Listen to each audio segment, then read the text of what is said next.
Thank you, Senator. Senator Warren, please.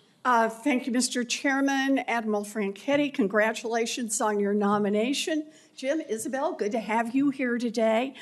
So for 9 months, the senator from Alabama has personally blocked the Senate from approving promotions for more than 300 military leaders. We are missing Navy commanders in Asia, the Middle East, and Africa. The Secretary of the Navy has said the impact of these holds is, quote, playing Russian roulette with the very lives of our service members. And now, with Admiral Gilday's retirement, the Navy has no confirmed Chief of Naval Operations. But the price our nation will pay for the reckless behavior of Senator Tuberville will reach far into the future.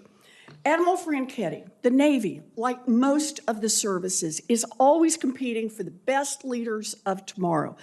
So how important is a pipeline like the Naval Academy for recruiting those leaders of tomorrow?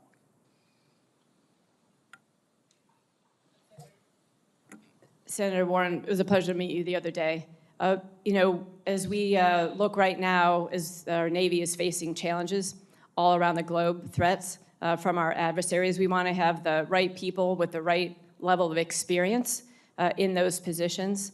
And as we continue to not have the confirmed people that we've nominated with that experience, we're going to continue to see an erosion of readiness. As far as the Naval Academy goes, it is an amazing place. I had a chance to serve there as a battalion officer, and they bring together the best and brightest talent from all across America that are willing to serve our nation, and they really come out and they do a great job. So whether they serve for their original commitment or they serve for 30 years, I'm very proud of all of our midshipmen at the Naval Academy, as well as our midshipmen across our other commissioning sources in OCS. And I take it you're saying this is a part of the leadership pipeline for the Navy. It is. So one of the people held up by Senator Tuberville is Rear Admiral Davids, who would be the first female superintendent of the Naval Academy. Seeing someone like her at the helm will inspire other people who might not otherwise pursue a career in the Navy. Senator Tuberville likes to talk about how we're in a recruiting crisis, but for the first time in 60 years, the Naval Academy started the school year without a confirmed superintendent. And every young person at the Naval Academy, every young person who is thinking right now about applying to the Academy, and every young person anywhere in the Navy must confront head-on the fact that Senator Tuberville has turned both the Navy and the Naval Academy into one more political football. The senator's actions are damaging our military's recruiting, and we will be paying a price for that for decades to come.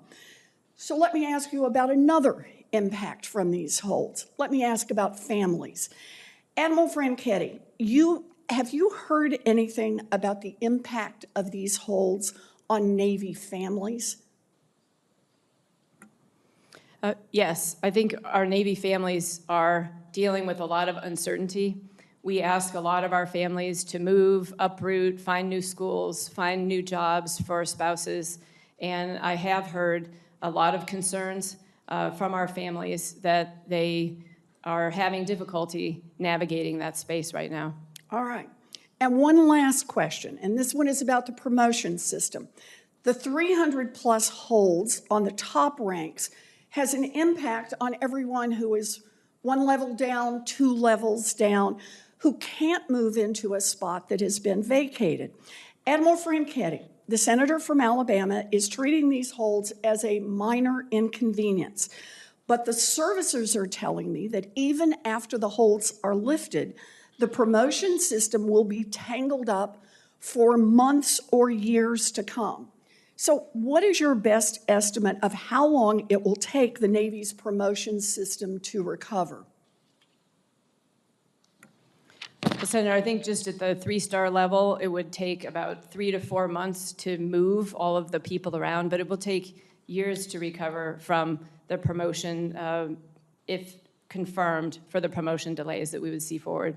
So years to come, our military experts project China wants to be able to take Taiwan by 2027, and we'll still be trying to repair the damage inflicted by these holds.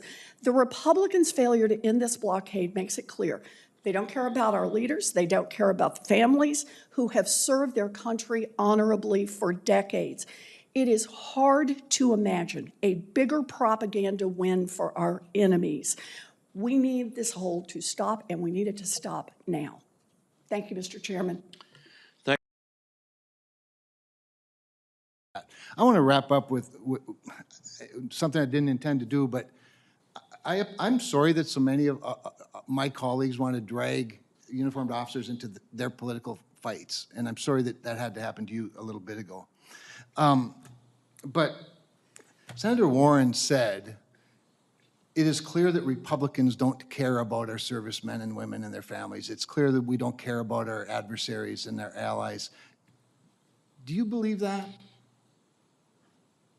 That Republicans don't care about you and your families? I mean, that's a blanket statement that she made.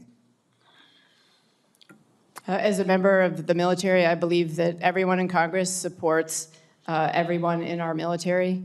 As I said in my opening statement, I thank everyone for their support to our Navy sailors, our families, and our civilians.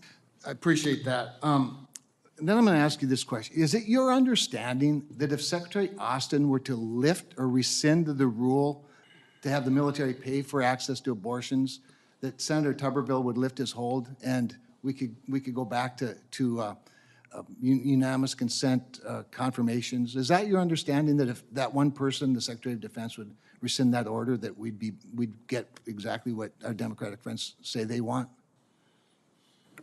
I don't want to speak for Senator Tuberville or any other member of this committee, so I do not know what that outcome would be. Okay, that's fair enough. It's my understanding that that would do it. So one person, Secretary Austin, come on, do the right thing. Thank you.